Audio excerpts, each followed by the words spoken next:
സുജു, തീർച്ചയായും പതിവ് പോലെ തന്നെ ഭക്തജനങ്ങളുടെ തിരക്ക് വർദ്ധിക്കുന്ന ഒരു സാഹചര്യം തന്നെയാണ്. കഴിഞ്ഞ ദിവസം 95,000-ഓളം അയ്യപ്പ ഭക്തർ സന്നിധാനത്തെത്തി സുഖമായി ദർശനം നടത്തി മടങ്ങിയിട്ടുണ്ട്.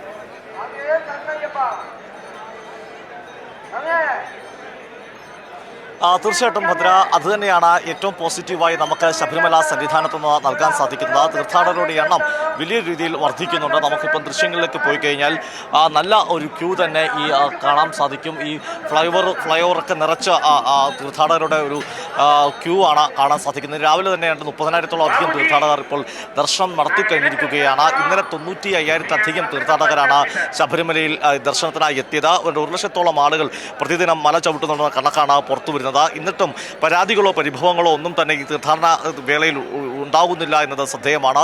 മകരവിളക്കിനായി നട തുറന്ന ശേഷം എല്ലാ ദിവസവും, അതായത് 28 മുതൽ തന്നെ ഏതാണ്ട് 1,00,000-ന് അടുത്ത് തീർത്ഥാടകരാണ് ഏതാണ്ട് എല്ലാ ദിവസവും ശബരിമല സന്നിധാനത്തേക്ക് ഒഴുകിയെത്തിയത്. ആ ദിവസങ്ങളിലൊക്കെ തന്നെ ഒരു പ്രശ്നവും ഇതുവരെ ഉണ്ടായിട്ടില്ല. ശബരിപീഠം വരെ ഇതിനോടകം തന്നെ ക്യൂ എത്തിയെന്നാണ് അറിയാൻ സാധിക്കുന്നത്. അത്രയധികം തീർത്ഥാടകരുടെ ബാഹുല്യം തന്നെയാണ് സന്നിധാനത്തേക്ക് എത്തുന്നത്. ജനുവരി 12-ാം തീയതിയാണ് മകരവിളക്കിനായി തീർത്ഥാടകരൊക്കെ നമുക്ക് ആ ദൃശ്യങ്ങളിലൊക്കെ കാണാൻ സാധിക്കും. വലിയ സന്തോഷത്തോടെ എത്തുന്ന ദൃശ്യങ്ങൾ കൂടിയാണ് നമ്മളിപ്പോൾ കണ്ടുകൊണ്ടിരിക്കുന്നത് സന്നിധാനത്തു നിന്നുള്ള. അതിനല്പം സമയം കാണാം, ആ ദൃശ്യങ്ങൾ കാണാം.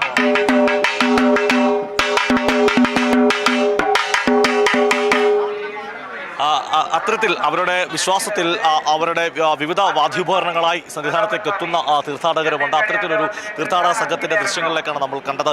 എന്തായാലും ഞാൻ പറഞ്ഞു വന്നത് ജനുവരി 12-നാണ് മകരവിളക്കിനായുള്ള തിരുവാഭരണ ഘോഷയാത്ര പന്തളം വലിയ കോഴിക്കൽ ക്ഷേത്രത്തിൽ നിന്ന് ആരംഭിക്കുന്നത്. തിരുവാഭരണ പാതയൊക്കെ തന്നെ ഇതിനോട് തന്നെ ഒരുക്കി കഴിഞ്ഞിരിക്കുകയാണ്.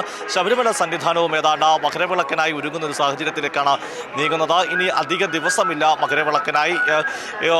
ദേവസ്വം ബോർഡിനും സർക്കാരിനെ സംബന്ധിച്ചോളം മകരവിളക്ക് അടുക്കുമ്പോൾ മണ്ഡലകാല തീർത്ഥാടനം വളരെ ഭംഗിയോടെ ഏറ്റവും സുഗമമായി അവസാനിപ്പിക്കാൻ സാധിച്ചിരുന്നു. അത് പര്യാവസാപ്തിയായിരുന്നു മണ്ഡലകാലത്തിനുണ്ടായിരുന്നത്.